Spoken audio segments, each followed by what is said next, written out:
Hello and welcome to Real Chat with Kat, the podcast dedicated to igniting your entrepreneurial spirit and empowering you to conquer new horizons. In this podcast, we chat with inspiring entrepreneurs on their journey to success through some amazingly insightful and expansive conversations. These episodes thrive on thought-provoking chats where our guests fearlessly explore their path to success, sharing their experiences, failures, and triumphs. No topic is off limits as we deep dive into the talked about and not so talked about pieces it takes to build a business, overcome limiting beliefs, deal with personal struggles, and everything in between that shapes our lives and our businesses. I'm your host, Kat Polsinelli, creator and founder at The Lotus Effect, where we believe that success is not just about strategies and tactics, it's about cultivating a powerful mindset and creating customized business operations that align with you and your true purpose. Whether it's mastering time management, improving productivity, enhancing leadership skills, or simply fostering a growth-oriented mindset, we'll provide you with the tools and strategies to flourish in both your business and personal life. I'm so excited to have you join us today in this episode, so get ready to feel empowered and inspired as we learn together and from one another on how to rise above challenges, break through limitations, and unlock our full potential. Let's dive in.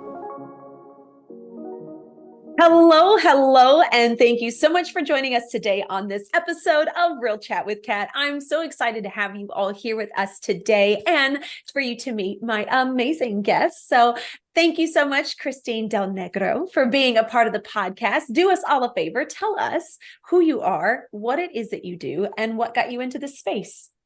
Okay, so I'm Christine, and I am an EFT-based life coach. So I'm a certified EFT practitioner. EFT, which is sometimes called tapping, and EFT stands for Emotional Freedom Technique. It's a mindfulness modality where you literally tap on acupressure points on your hand and your face and your torso as you talk through emotions that are happening in your body. So the first thing that it does is it relaxes the nervous system and it clears the mind. So it can be used just on that level to alleviate everyday stress, because we all, as we go through our day, someone, cuts us off in traffic or steps in front of us online at the supermarket, all of those little things that kind of build up over the course of the day. You can tap on those and just kind of release the stress of your day and move forward with your life. And that's great.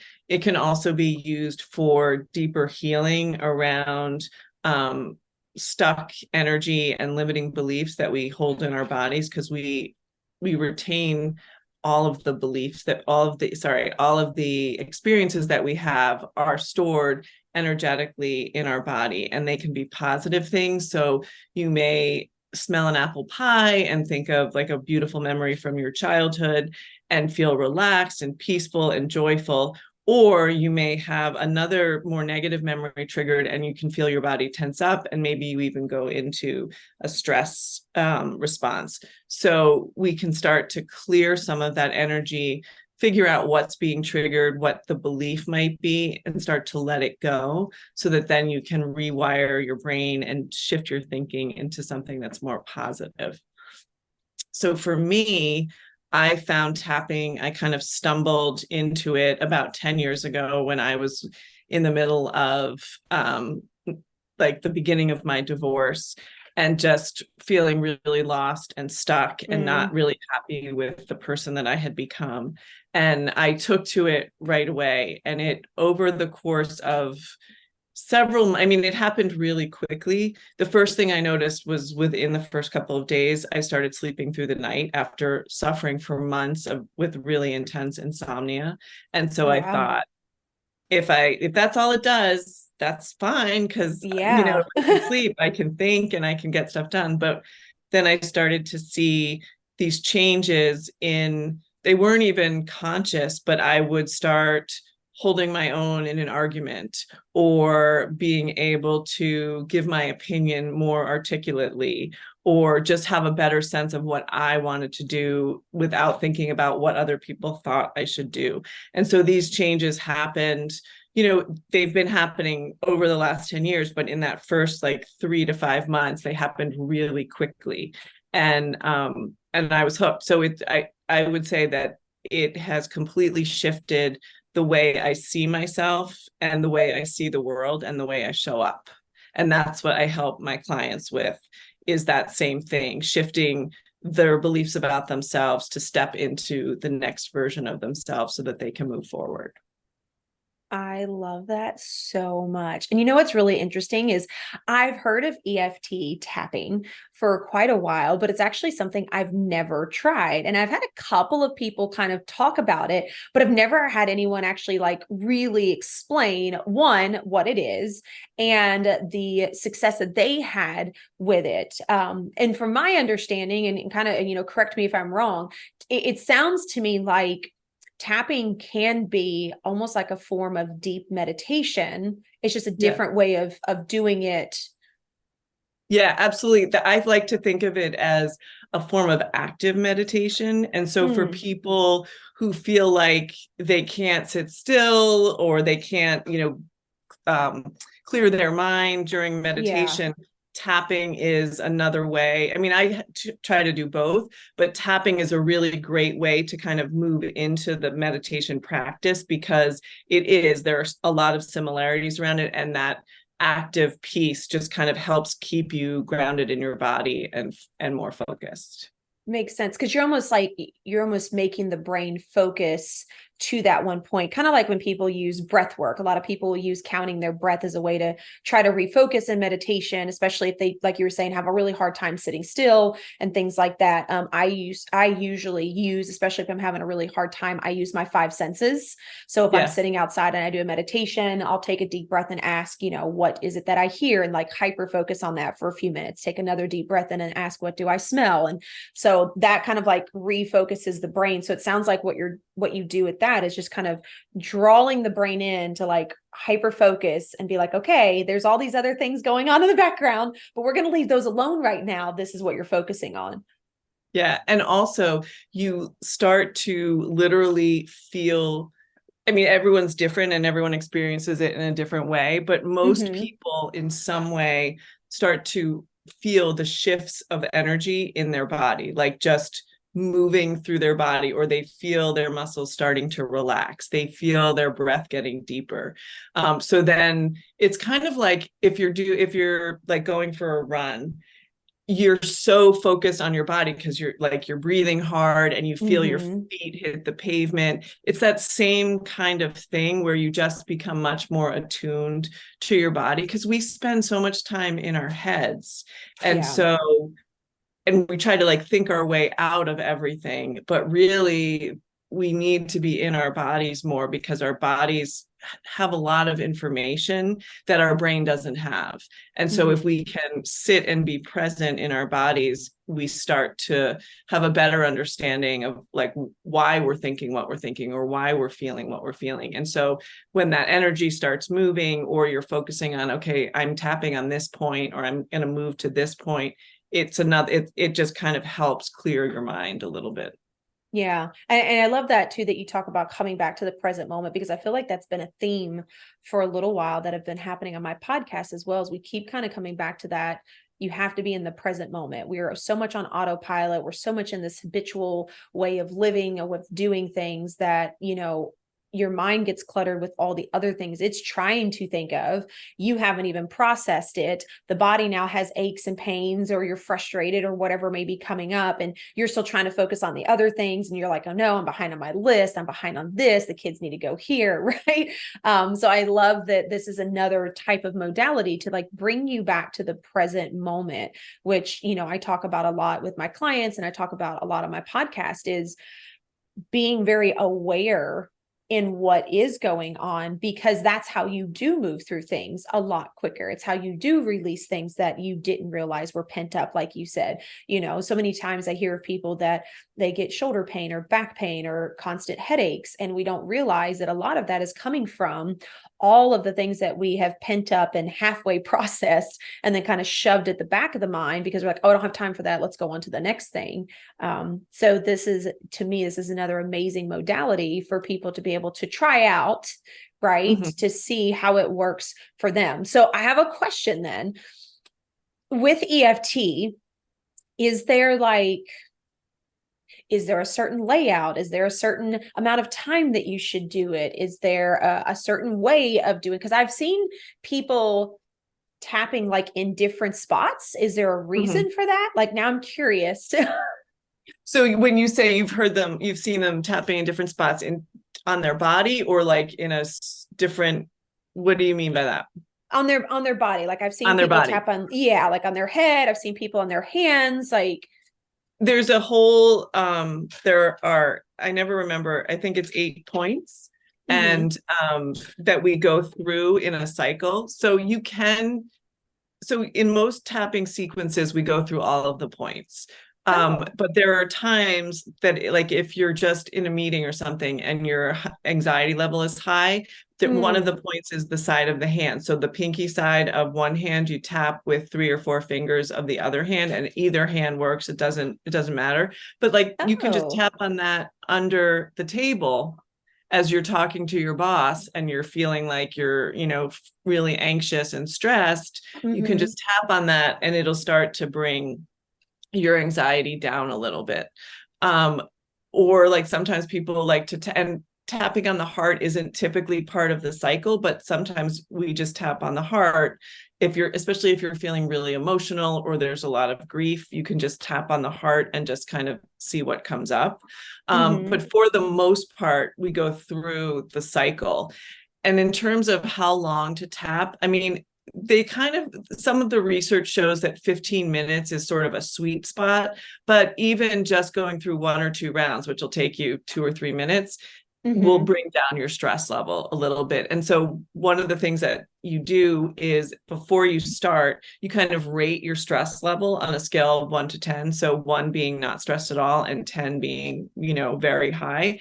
And so at the end of the cycle, you can kind of see, did it go down at all? And even if it goes down a point or 2, that makes a difference. Like, I always think of it as, if you're in a stuffy room and the windows are closed, ideally you want to throw the windows open, but that's not always possible. So even if you crack the window open a tiny bit, the air is going to start to come in and the environment in the room is going to start to change. So that's the way I look at it. And it just means that your brain is relaxing a little bit more and you're open to possibility. That's really, to me, one of the biggest gifts of tapping, is that when we're stressed, and we're truly in fight or flight, everything shuts down and our brain is just focused on getting from point A to point B in the quickest way possible. And it's not capable of looking at, what are the options here? Can I see this differently? It's just, I've got to get out of here. So when we crack that window open,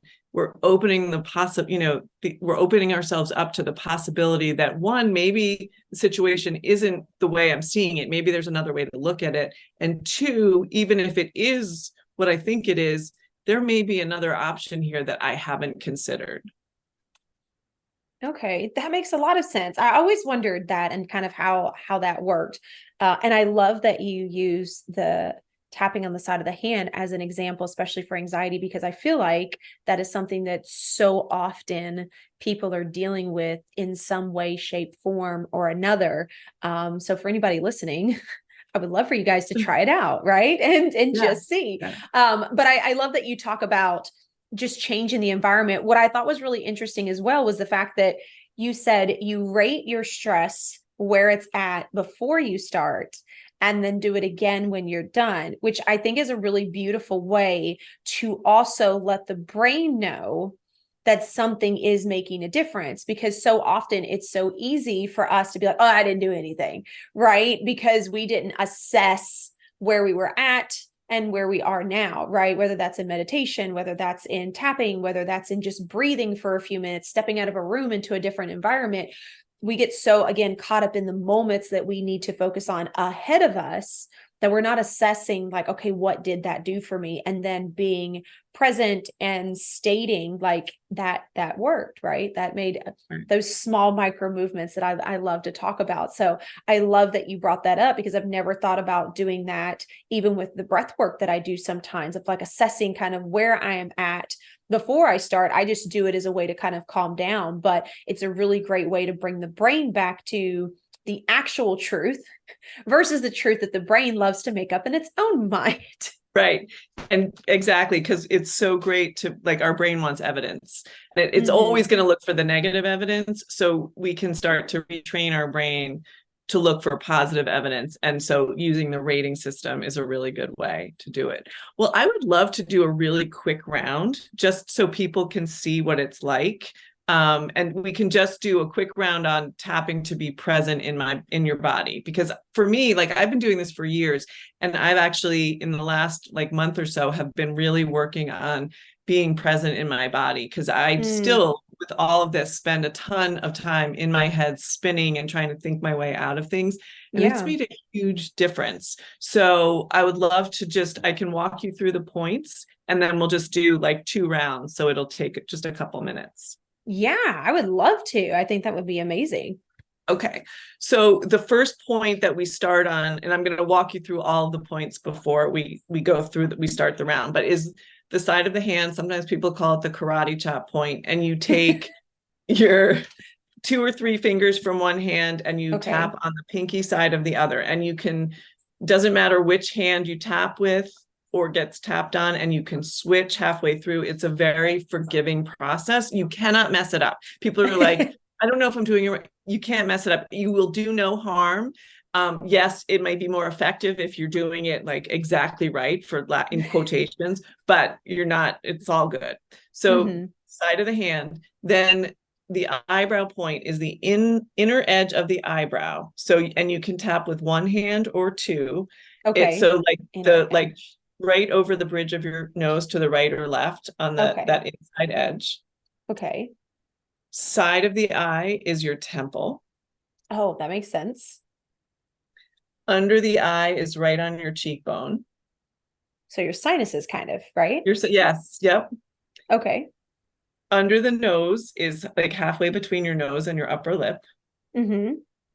And then under the mouth, or sometimes people say the chin, is like that little indentation in your chin. Oh, okay. Collarbone is right on that bone that goes across your chest, and you can use a couple of fingertips from one hand or both, or sometimes people like to use their index finger and thumb from one hand. So they kind of, it's almost like putting your hand over your heart, maybe, but you're a little higher up than you would if it was truly over your heart. Okay, that makes sense. Under the arm is about 6 inches below your armpit. If you have a seam on your shirt, kind of on that seam. Oh, okay. And then top of your head is right in the middle of your head. Okay. And if there's a point that you don't like for whatever reason, a lot of my clients don't like under the arm, especially the women. I don't know what it is. Skip it. It doesn't matter. It's all good. So we want you to feel good. So if it doesn't feel good, just skip it. Okay, so we're going to start on the side of the hand, and it's called a setup statement. So we acknowledge what's happening and we accept it, so that then we can think about how we change it. But you can't accept something that you can't change something if you're too busy resisting it. That's all you're doing. So you have to accept it so that then you can change it. Okay, so just repeat after me. Okay. Even though my head is spinning. Even though my head is spinning. Oh, wait, sorry. Do the rating. I forgot. I talked about the rating and I forgot. So just kind of check in with your stress level and see where it is. So on a scale of 1 to 10, if, 1 being pretty relaxed, 10 being highly stressed, just check in with that and just keep it in your mind. Okay. Okay. Even though my head is spinning. Even though my head is spinning. I have so many things to think about. I have so many things to think about. So many things to worry about. So many things to worry about. But I choose to relax and be present in my body. But I choose to relax and be present in my body. Even though I have so much on my plate right now. Even though I have so much on my plate right now. And my mind is moving at 1,000,000 miles a minute. And my mind is moving 1,000,000 miles a minute. But I choose to relax and be present in my body. But I choose to relax and be present in my body. Even though I have so much on my mind. Even though I have so much on my mind. There is a ticker tape that is constantly streaming my to-do list. There is a ticker tape that is constantly streaming my to-do list. And I feel like I just don't have enough hours in the day. And I feel like I just don't have enough hours in the day. But I choose to relax and be present in my body. But I choose to be relaxed and present in my body. Okay, we're going to move to the eyebrow point. Okay. So many things on my mind. So many things on my mind. Side of the head. I am constantly juggling. I am constantly juggling. Under the eye. My brain is spinning. My brain is spinning. Under the nose. I am constantly worried about what I'm forgetting. I am constantly worried about what I am forgetting. Under the mouth, or what I haven't gotten to yet. Or what I haven't gotten to yet. Collarbone. All of this stress and anxiety in my body. All of the stress and anxiety in my body. Under the arm. I acknowledge it now. I acknowledge it now. Top of the head. And I choose to honor it. And I choose to honor it. Eyebrow point. And I am open to letting it go. And I am open to letting it go. Side of the eye. Letting it go from my mind. Letting it go from my mind. Under the eye. Letting it go from my body. Letting it go from my body. Under the nose. It's safe to let it go. It's safe to let it go. Under the mouth. It's safe to relax and be present. It's safe to relax and be present. Collarbone. It's safe to be in my body. It's safe to be in my body. Under the arm. It's safe to relax. It's safe to relax. Top of the head. I choose to be relaxed and present. I choose to be relaxed and present. I am clearing my mind. I am clearing my mind. And I am ready for my day. And I am ready for my day. Okay, take a deep breath and stop tapping.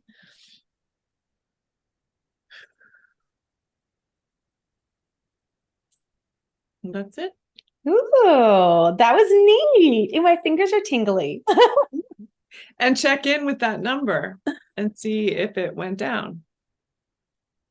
That is really neat. And I love it too, because it's kind of funny, like as you're saying it, you're acknowledging the issue and allowing it to release. And what was funny was, as I was acknowledging it, after like the third time of saying I have so much to do, my brain was like, no, you don't. You're good. You're going to get this. We've got this. Like, it was interesting because, your brain is always going, right? It's always telling you things. It's always focusing. So it's interesting that as you continue to repeat that, but you are also continuing to repeat that you are okay. You are allowing the space. You are going to be fine. Like, when you go to repeat the problem is already starting to be like, no, we're good. Exactly. So I didn't explain the process before. So we start by acknowledging the problem and then just voicing whatever the feelings are about that problem, because sometimes people are like, well, I don't want to focus on the negative. I want to focus on the positive, but you have to give the negative a voice because it's in there, it's in your body. And so we're voicing it and releasing it at the same time. So then there's room to bring in more positive. And you're right. The more you repeat what the problem is, the more your brain wants to say, no, wait, no, we've got this, we can do this. And it's, yeah, it just relaxes your body and it kind of neutralizes the emotions a little bit so that they're easier to handle. So if you're talking about something that's a really difficult situation, so tapping works really well for people who have been through trauma, because it helps separate them from the experience so that they can process those emotions without, because when you've gone through something that's really horrible, you're afraid to let those emotions out because you're afraid they're going to swallow you up. Yeah. And so it gives people a little bit of space so that it feels just a little bit safer. And obviously, if you have trauma, you want to work with a practitioner who has the right background with trauma. Like I'm not a therapist. There are a lot of therapists that use this. So it's an incredible tool, but either you want to work with a practitioner who is trained in trauma or who is working with a therapist who's trained in trauma. But it is a really effective tool for that. That's unique. And I love that you bring that to a point as well of making sure that depending on what it is that you are trying to work through, you're finding someone that's specialized or certified in that specific area. I know that even I did that, when I was going through my trauma and dealing with some things, I went with someone that I thought dealt with trauma, but her trauma was actually more based on eating disorders, which was interesting. And unfortunately, well, it was a great conversation for the few times that it was, but I noticed, almost immediately, like, we're not working on anything. I'm kind of just complaining about stuff. But you're right. It really does make a difference because there wasn't a connection there. And right.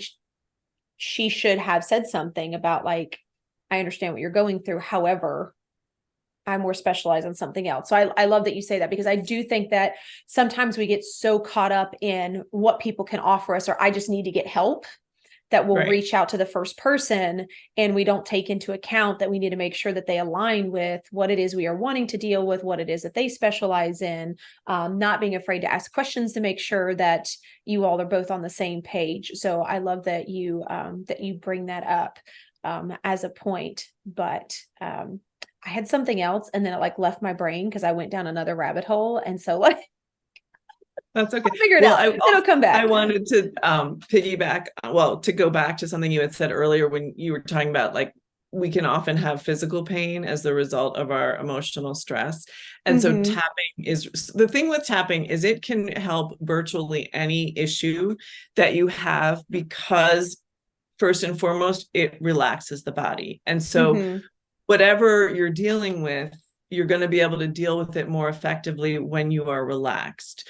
But with physical pain, especially for people that are in chronic pain, they start to develop emotions around the pain. Like, oh my God, here it comes again. I've been dealing with this forever. Nobody believes me, whatever it is.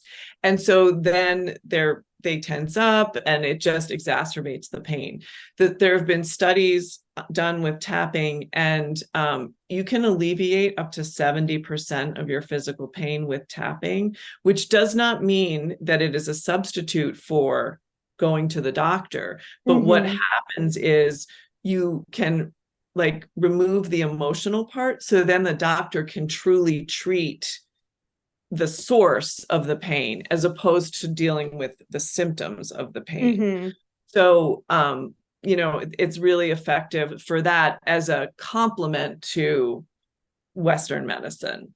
And it's amazing how and the other thing that comes up is just like, there are often emotions attached to physical pain. Like, I went through something recently, and I was having abdominal issues, and I started to tap on it, and I could not believe the amount of emotion that came up around it. And I've been doing this for 10 years, and I've worked with lots of clients. I was floored by the amount of emotion that came out around that issue for me. So there are sometimes the physical pain is 100% emotional, which does not mean that it's not real, but or if it's not, but people have cleared pain just by dealing with the emotional part.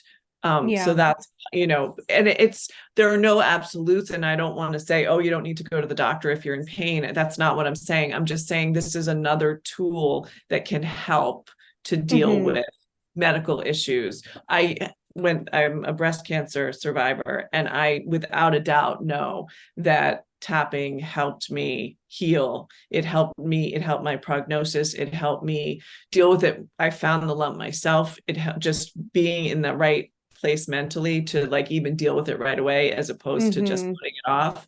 And then recovering from surgery and all of those things, tapping helped me with all of it. And I like not having a lot of pain after surgery. It was all part, in addition to having an incredible medical team, Yeah. Yeah. Well, and you're right though, too. I mean, I've spoke with a couple of people on this podcast, a medical intuitive, someone else that focuses on the inward to the outward of the body, with physicians alongside her practice, because a lot of us don't understand that our bodies are extremely connected internally to everything that we sense, feel, happens externally on the outside, right? Obviously, if you break your foot or break your leg, right, that's not an emotion that caused that. But when you are dealing with, like you're saying, like if you're getting severe pain in an abdominal area, or like in your arm, all of a sudden you're not really sure where that's coming from, we don't realize that a lot of our processes, a lot of our neurons, which are connected to your feelings, those emotions, when they get stuck, they literally get stuck in the body. And therefore, the only way for them to kind of raise a huge red flag, like, hey, you're not paying attention, is to go outward, which is going to be the physical piece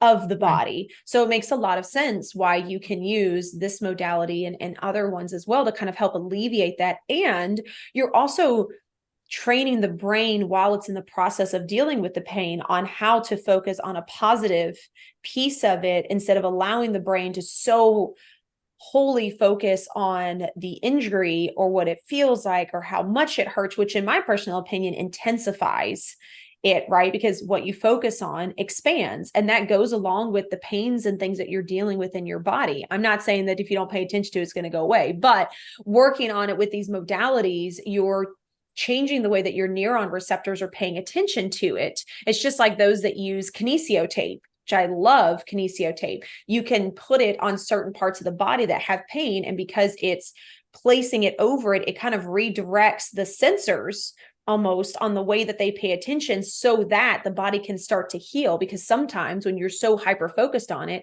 the body takes longer to heal because it's not focusing on the healing process. It's focused on the emotion that can be attached with it. So it makes a lot of sense. I mean, I love that you bring that up, because people do not understand that. And I love that that's a couple that I've had those conversations recently on the podcast. So I love that you're bringing it up as well, because I'm seeing it in so many different lights with so many different people that do so many different things. And they're all starting to say the same thing, right? It really does start internally, and it does come to the outside of the body. And I know that from personal experience, after not dealing with the abuse that I went through and shoving it all down for a little over a year, I actually started having heart issues.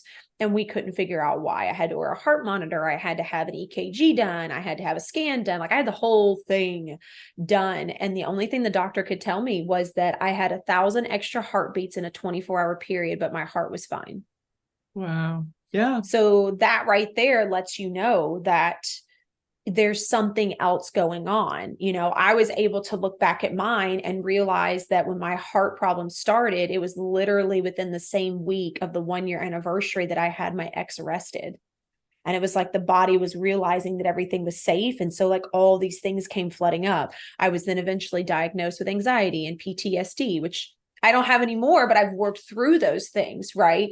But it's just interesting when you think about that, how much we internalize so much, and it really does get to the point to where the body has to put it as an external issue in order for people to pay attention to it. We just don't always necessarily look at it in that direction. We look at it as something wrong with us.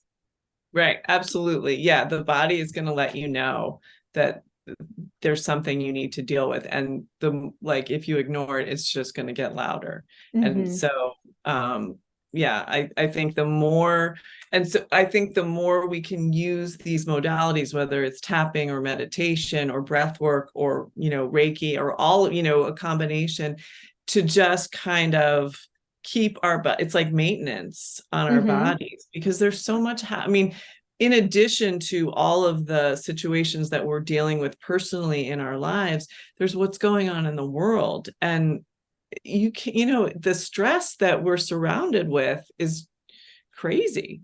So there's so many things that are working, I don't want to say working against us, but that are impacting us on a daily basis. And so the more we can stay grounded in our bodies and listen to, what's happening and find ways to alleviate our stress, I think the better able we are to maintain our physical and our mental health. Yeah, definitely. I really, truly do agree with that one. So I appreciate you bringing that up. Well, Christina, I've had an amazing conversation with you.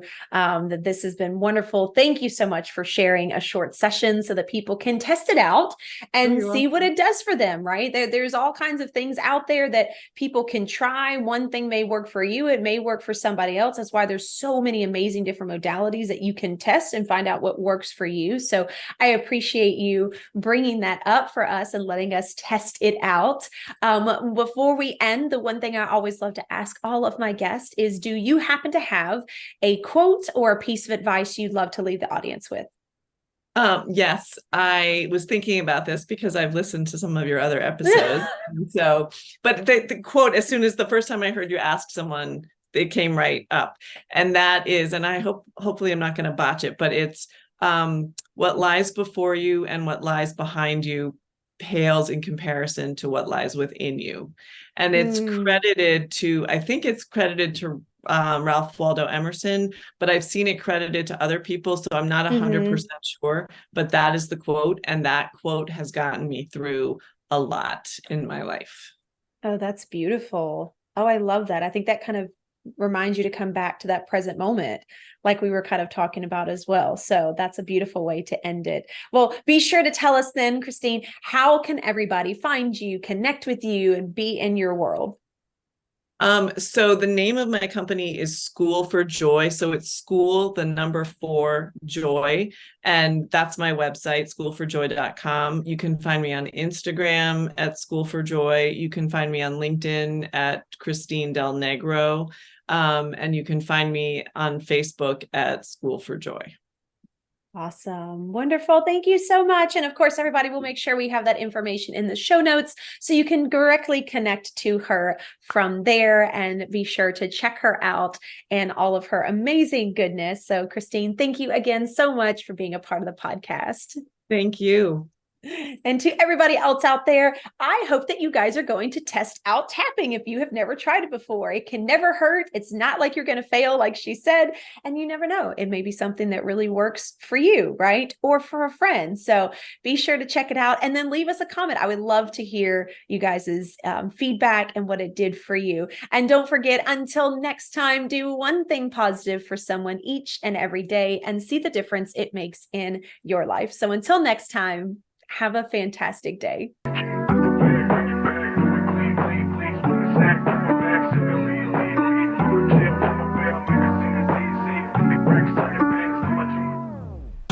Hello again, and thank you so much for being a part of the podcast today. If you enjoyed this episode and it brought tons of value, we ask that you please share, like, and subscribe.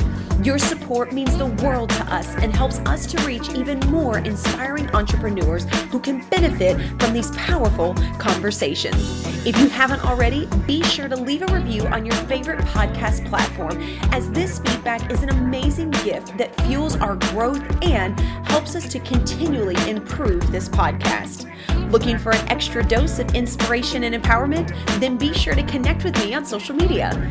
You can find me at The Lotus Effect, where I share valuable resources and tips while sharing my own journey of being an entrepreneur. And if you're interested in learning more about my coaching programs and services, be sure to check out my website at the-lotus-effect.com. Once again, thank you so much for being a part of Real Chat with Kat. Your presence and support makes all the difference. Remember, whether you find yourself in the depths of the mud or on the path of growth, we all have a unique journey. And just like the lotus, some of us start in the dirtiest of mud, yet as we rise and grow, we blossom into something beautiful, unique, and truly one of a kind. To all of my visionaries out there, keep rising and growing as you create your own lotus effect.